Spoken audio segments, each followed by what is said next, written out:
Sonnets have long been considered the ideal form by which to express love. You remember, it all started with the Italian Petrarch writing sonnets to Laura. The idea that sonnets are love poems traveled to England along with the particular rhyme scheme, the iambic pentameter, and the 14 lines.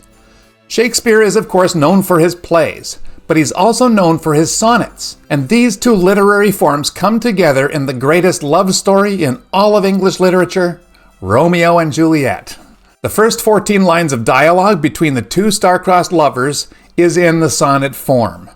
They are at a party at Juliet's house, and in the middle of a dance they end up holding hands. And Romeo ends up saying something to Juliet, and he does so in iambic pentameter, which is no surprise because Shakespeare's plays are largely written in iambic pentameter. But his lines also have a rhyme scheme, and you guessed it, A-B-A-B. And her reply and what follows are in the typical rhyme scheme of a Shakespearean sonnet. The sonnet form is the ideal vessel by which to communicate love. And Romeo and Juliet are the poster children for romantic love. So it's very fitting that their first words are in sonnet form.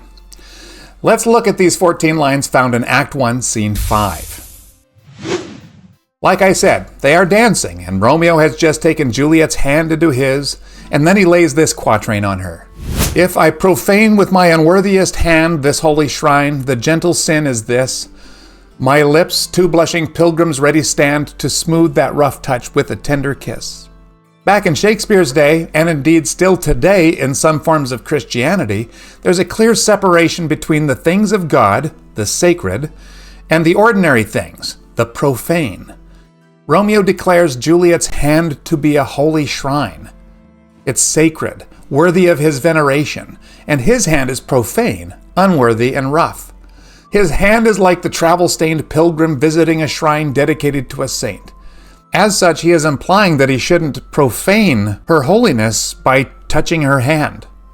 But then he suggests he could smooth all that over with a gentle kiss. I want to kiss your hand. Juliet speaks the next quatrain. Good pilgrim, you do wrong your hand too much, which mannerly devotion shows in this.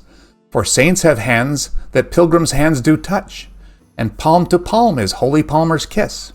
She picks up his metaphor, calling Romeo a good pilgrim.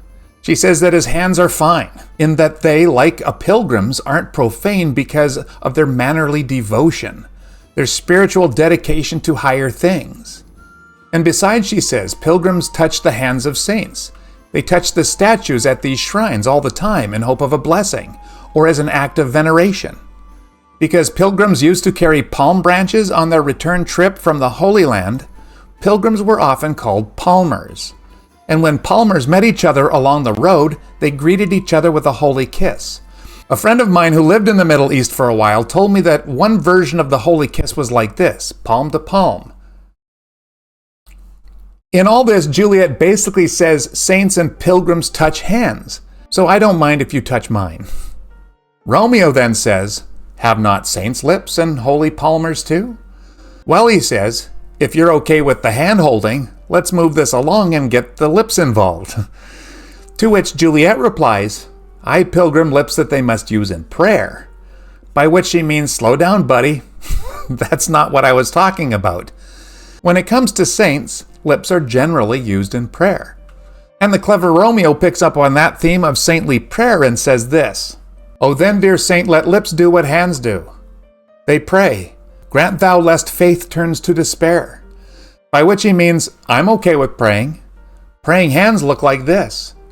Let's have our lips pray this way too, or I will lose my faith. Juliet has resisted his flirtatious comments so far, and you might expect that Romeo may earn a slap with this audacious suggestion. But instead, he receives this from Juliet. Juliet says, saints do not move, though grant for prayer's sake. What she means is, saints being statues don't move, but they can grant permission for certain actions that are grounded in prayer. To which Romeo replies, then move not, while my prayer's effect I take. He's taken the theme of movement and tells her she needs not move. I will do the moving and do what I've been praying I could do. And then they kiss. So these most famous of lovers first meet with the alternating quatrains and lines of a Shakespearean sonnet on their lips. just before they end up on each other's lips. Without compromising rhyme or rhythm or meter, Shakespeare manages complex metaphors and clever flirting. It's just genius. Thank you, and we will see you next time.